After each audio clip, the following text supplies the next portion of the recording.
troisième vidéo, toujours sur les applications de la propagation rectiligne de la lumière. Maintenant, on va étudier les éclipses. On parle d'éclipse lunaire et l'éclipse solaire. خسوف القمر وكسوف الشمس. Maintenant, on va passer à d'autres applications. Dans l'activité 3, on va étudier quelques phénomènes naturels, ce qu'on appelle les éclipses. Il y a deux phénomènes lumineux inquiètent l'homme depuis l'Antiquité. C'est l'éclipse solaire, yani Kusuf Shams, et l'éclipse lunaire, ou Khusuf al-Qamar. Comment expliquer le phénomène d'une éclipse?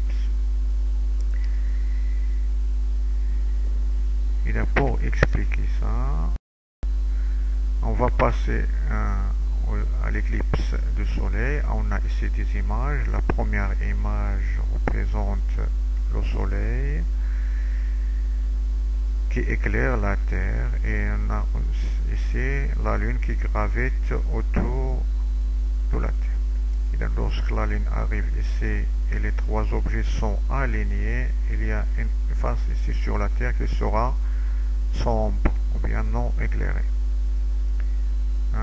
C'est comme dans la deuxième expérience précédente, le cas d'une source étendue.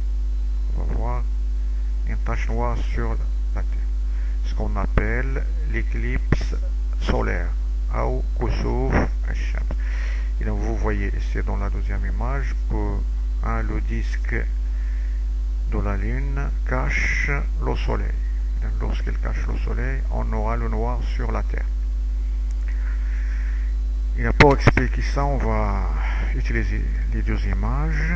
Et dans ce phénomène n'arrive pas toujours. Et en général, la Terre, la Lune et le soleil ne sont pas toujours alignés. Ça veut dire qu'on ne se trouve pas sur le même plan. Ça veut dire que le plan de la Terre et le soleil ne coïncident pas toujours avec le plan de la Terre et la Lune. Dans ce premier cas, bien sûr, on ne va pas avoir de l'éclipse. Dans le deuxième cas, il arrive parfois que la Terre, la Lune et le soleil dans cet ordre sont sur la même ligne, ou bien sur le même plan. Ça veut dire que le plan de gravitation de la Lune autour de la Terre coïncide avec le plan de gravitation de la Terre autour du Soleil. Dans ce cas, on aura le Soleil, la Lune et la Terre vont se trouver sur la même ligne. Et dans ce cas, il va arriver l'éclipse du Soleil, ou bien l'éclipse solaire. Dans le premier cas, il n'y aura pas d'éclipse. Dans le deuxième cas, on aura une éclipse solaire. Et pour expliquer ça, toujours, on va revenir à un autre principe. Là, ça vous remarquez, c'est en bleu, c'est la Terre, et c'est la Lune, et c'est le Soleil. Et dans les trois astres sont sur la même ligne. Et donc, on va voir sur la Terre une zone qui est éclairée, qui reçoit la lumière, une zone au milieu qui sera noire. Ça veut dire pendant la journée, on aura le noir, on aura comme la nuit, qui est entouré d'une zone qui est éclairée partiellement.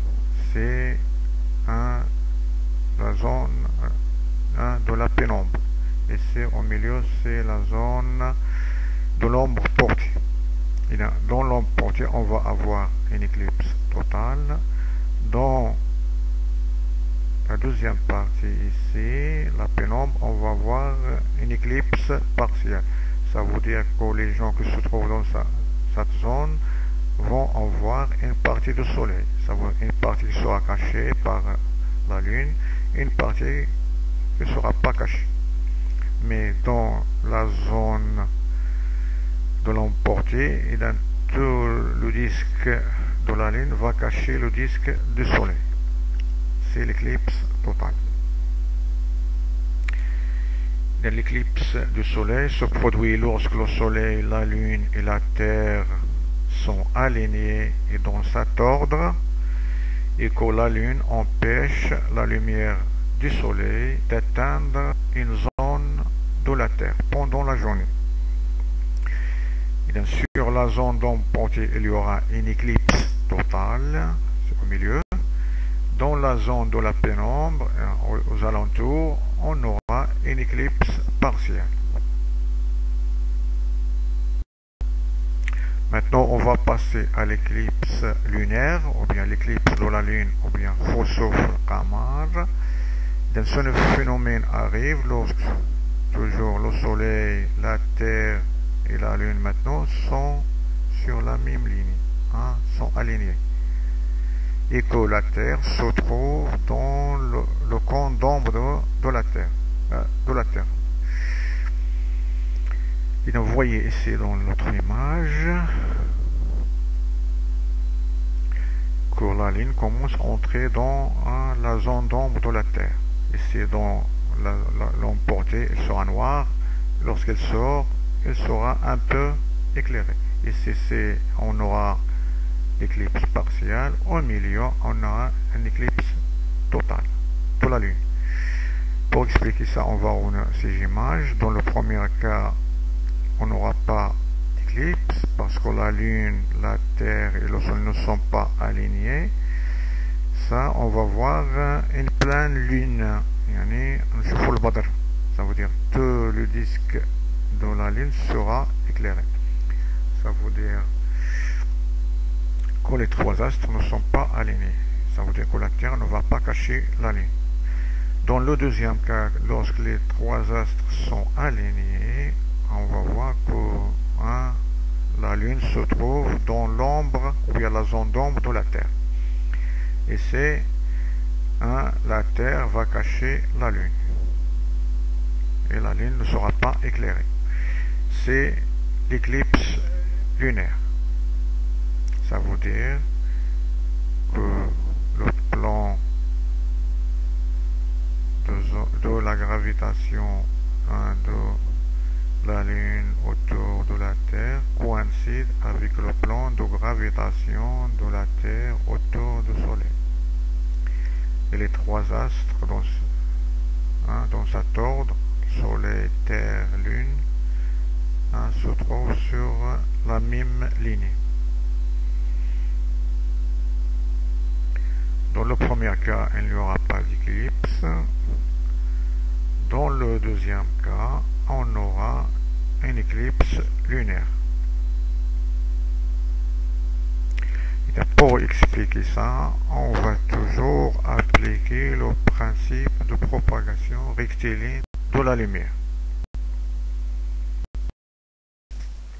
Merci pour votre attention et dans la dernière vidéo sera consacrée aux exercices d'application.